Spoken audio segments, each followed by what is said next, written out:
Bonjour, dans cette petite vidéo j'ai envie de me présenter le tracé des vecteurs vitesse. En fait le tracé des vecteurs vitesse ça pose des problèmes parce que ben, il y a des conditions de maîtrise de la géométrie qui peuvent être intéressantes et ces tracés de vecteurs vitesse étant abordés en seconde un petit peu, mais les mouvements étudiés sont tellement simples que ça pose moins de problèmes. Mais surtout, ça va poser des problèmes en spécialité pour les cycles de terminale, c'est-à-dire la première et la terminale. Alors, pour autant, en seconde, comprendre ce qu'est le vecteur vitesse peut permettre d'améliorer notamment le calcul de cette vitesse à partir de données expérimentales.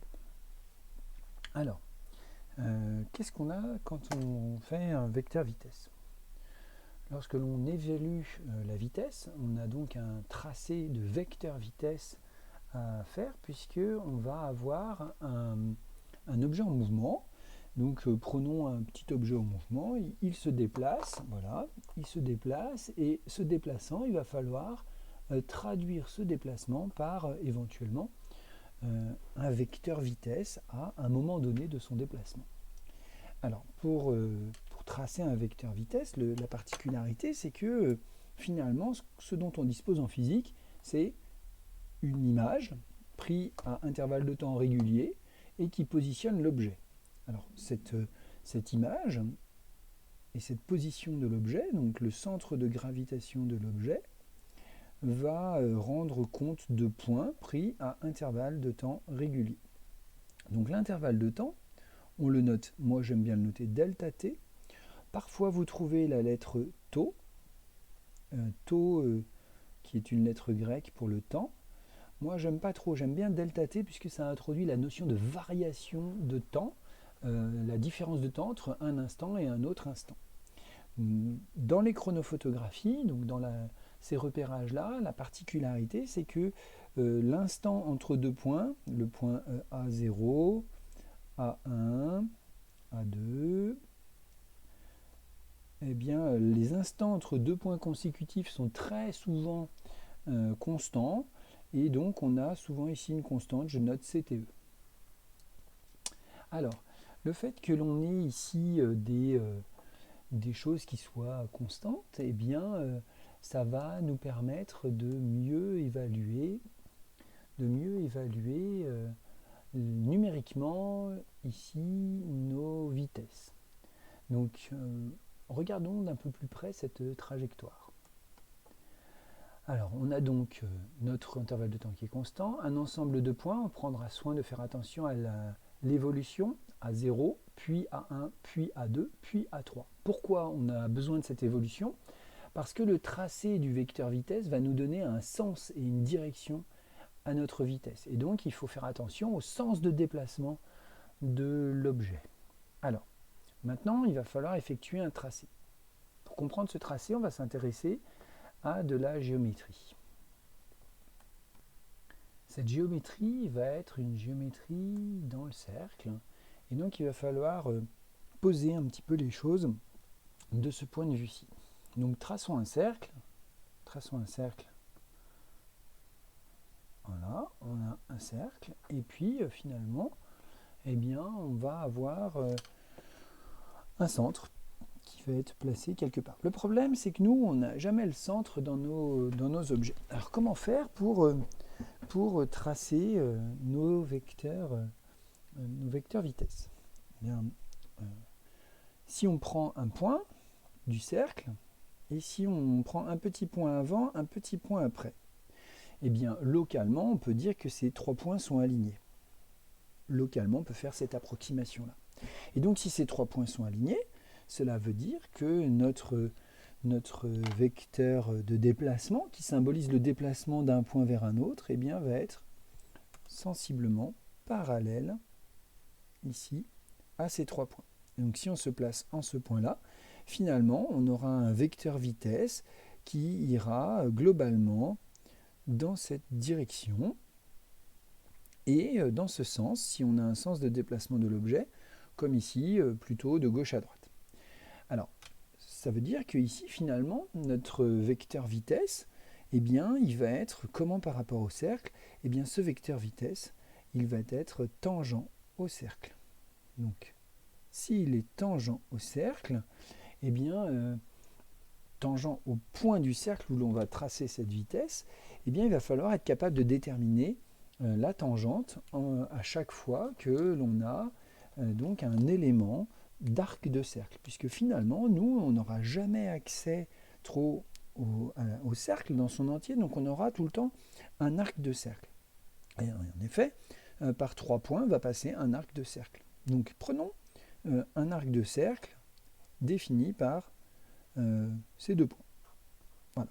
J'ai un arc de cercle et je veux tracer en un point, donc ici, mon vecteur vitesse. Alors comment faire pour pouvoir le tracer?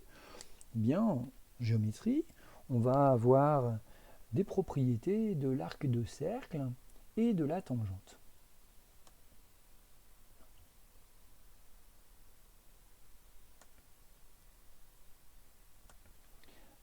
À l'équerre, traçons notre arc de cercle. Notre arc de cercle est le suivant.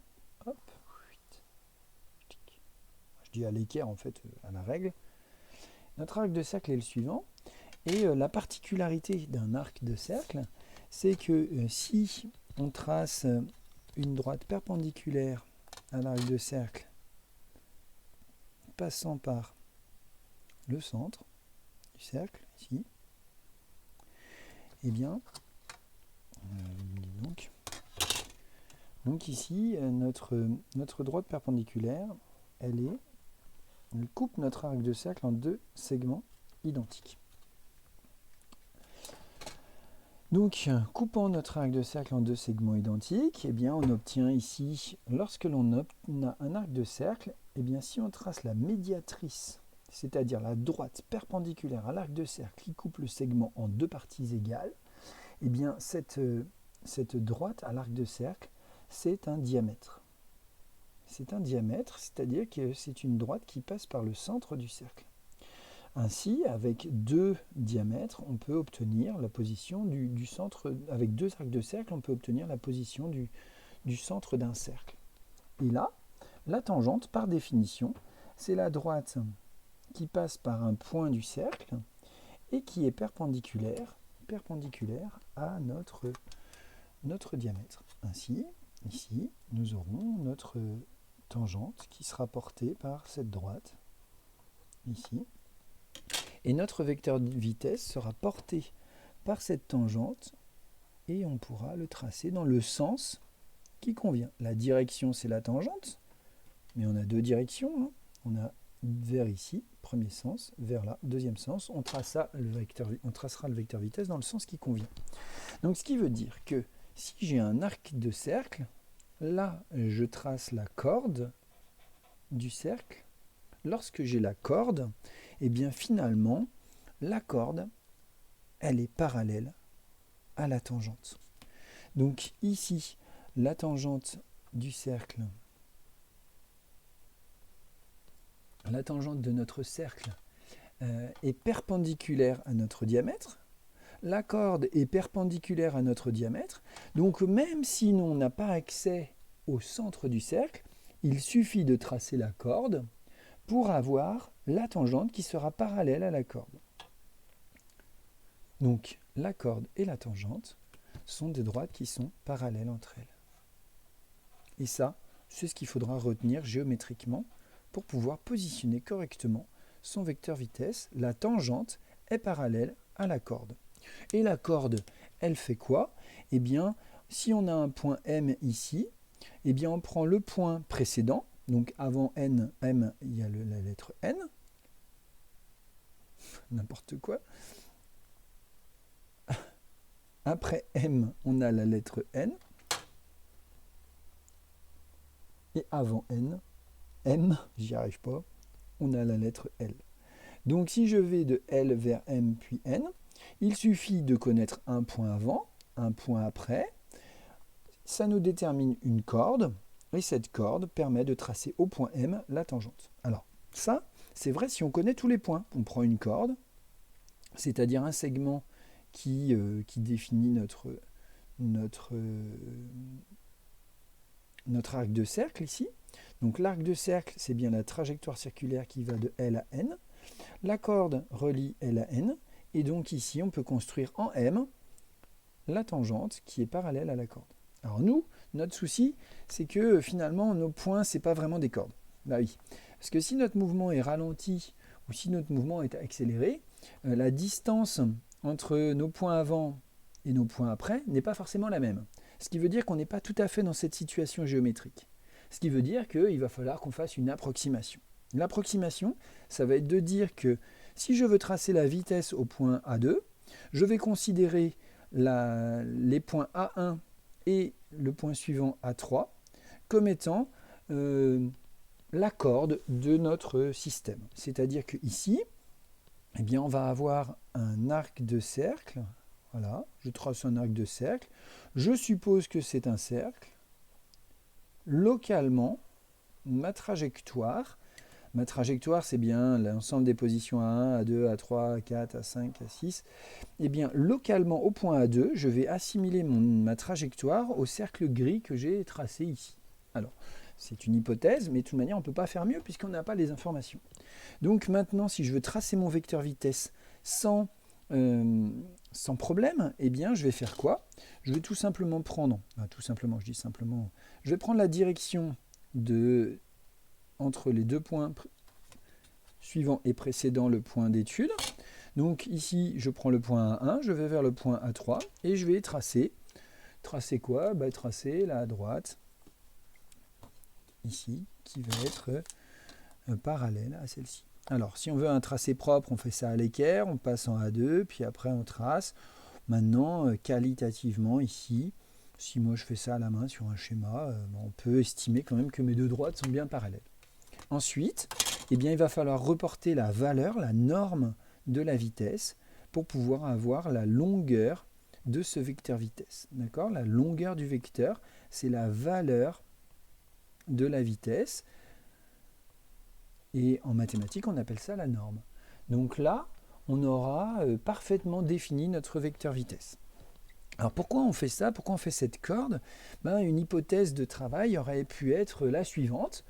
C'est de dire, tiens, moi, je vais prendre la vitesse pour aller du point A1 au point A2. Eh bien, c'est cette direction. Je me déplace bien dans cette direction entre ces deux points, approximativement. Vous voyez que c'est assez presque confondu.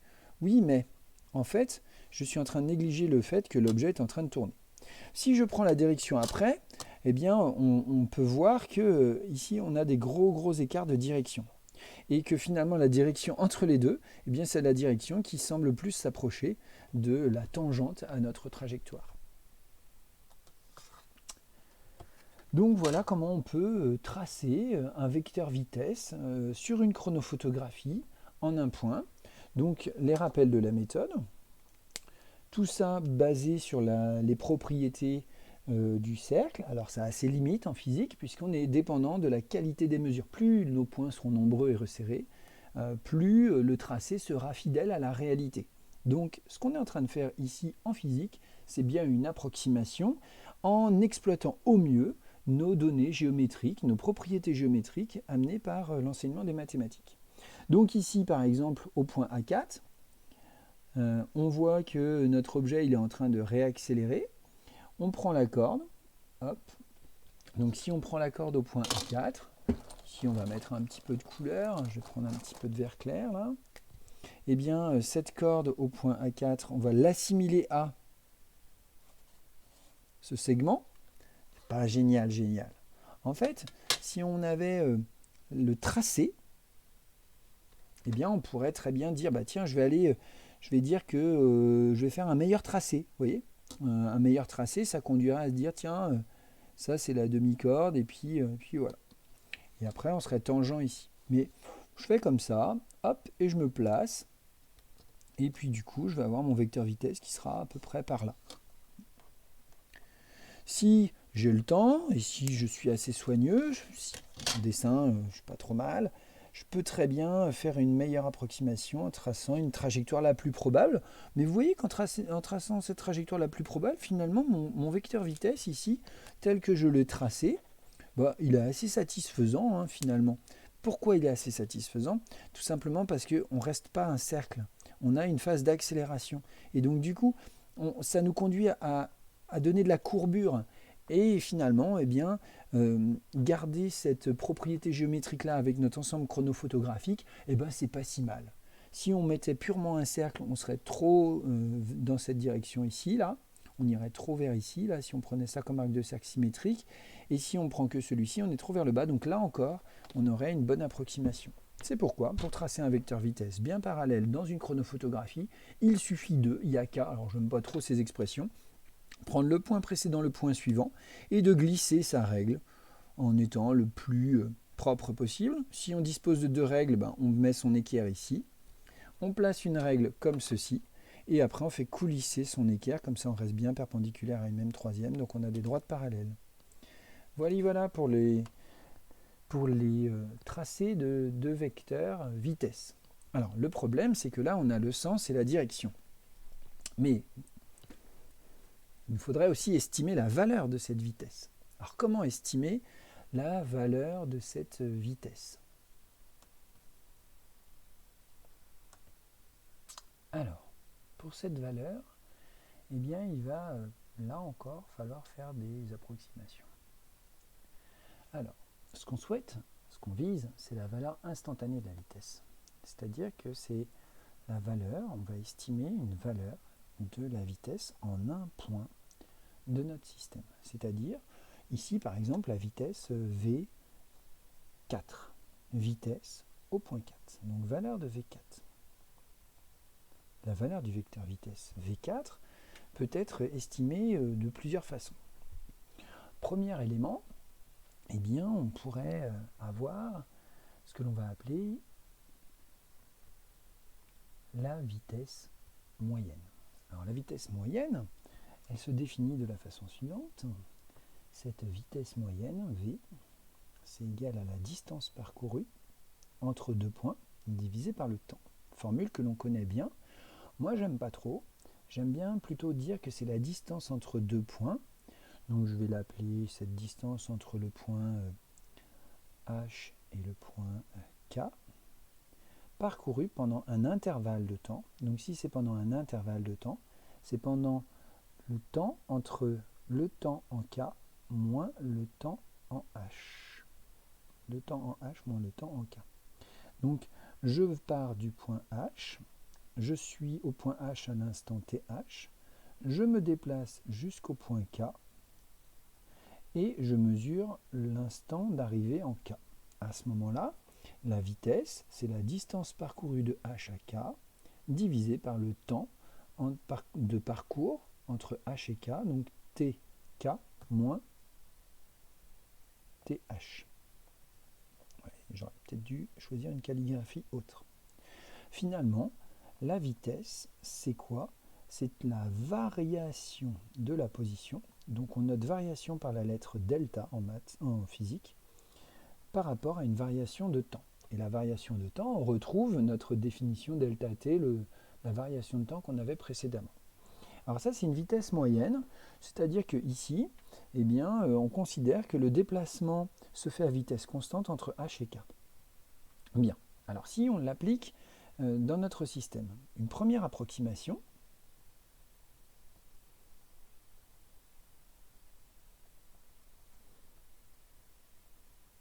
sera la suivante, c'est de dire que la vitesse au point 4 eh bien, est assimilée à la vitesse moyenne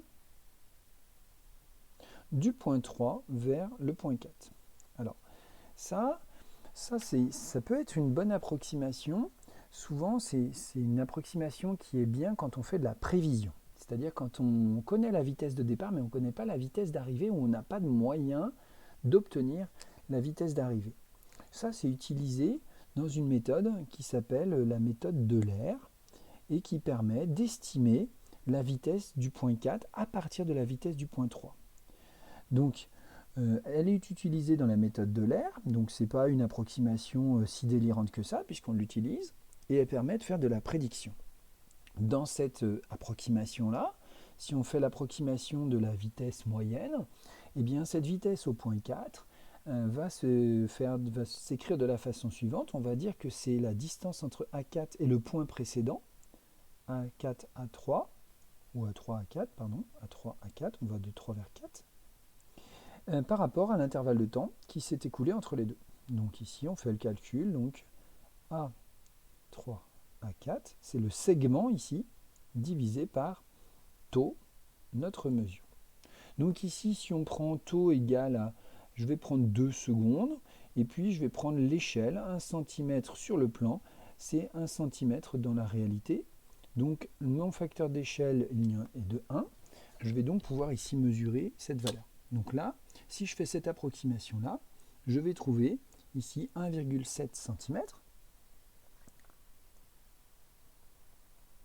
divisé par 2 secondes, ce qui me donne 0,85 cm par seconde. Alors ici, on va prendre 2,0 secondes. Voilà, on a un intervalle de temps qui est assez précis, ce qui me permet de conserver les deux chiffres significatifs ici. Voilà, donc on a fait cette estimation-là.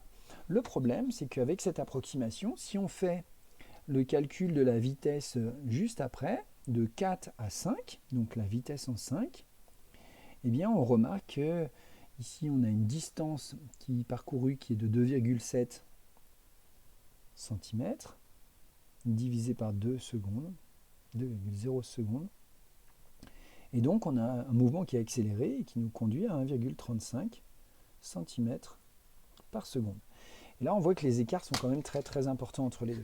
En fait, si cette première approximation pourrait être retenue, que notre vitesse en un point c'est notre vitesse moyenne juste avant, hein. La vitesse au point 4 c'est la vitesse moyenne pour aller du point précédent vers le point dont on souhaite évaluer la vitesse. Eh bien on a un souci, c'est qu'ici il y a des gros écarts. Et la particularité surtout, c'est que on voit que dans ce cas-là, la vitesse augmente, ce qui veut dire que la vitesse au point 4, ce n'est pas la vitesse moyenne pour aller de 3 à 4, puisque le mouvement est accéléré. C'est donc une vitesse qui est supérieure à V4. Et comme on est en phase d'accélération, ça veut dire que la vitesse au point 4 est elle-même inférieure à la vitesse au point 5. Donc on peut être amené à faire une seconde approximation. Et donc la seconde approximation, c'est d'estimer un encadrement et du coup de proposer comme valeur de vitesse instantanée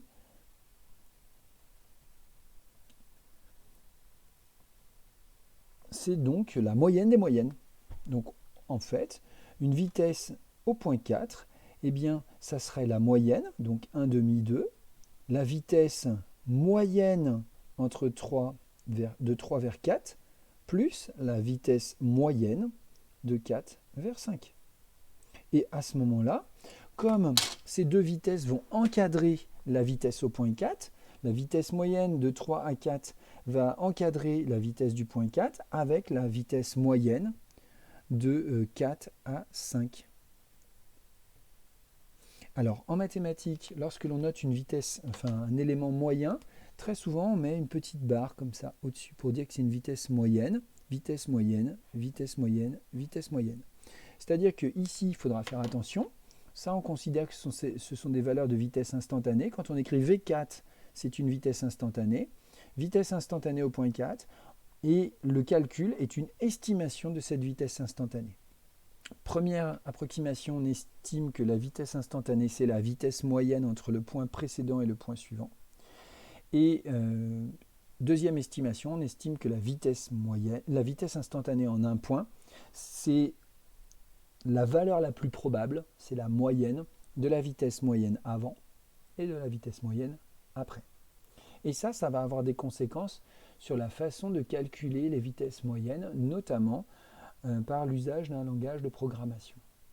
Puisqu'on peut calculer des vitesses moyennes en calculant finalement des déplacements entre des points, et ces déplacements dépendent des coordonnées des points.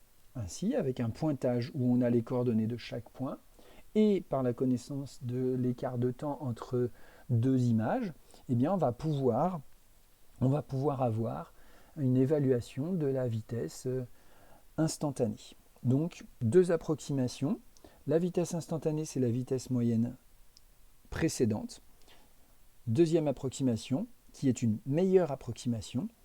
La vitesse instantanée, c'est la moyenne de la vitesse avant et de la moyenne de la vitesse après, après le point considéré. Voilà. Donc dans les programmes, dans les livres, dans les ouvrages, vous allez trouver la première approximation en général.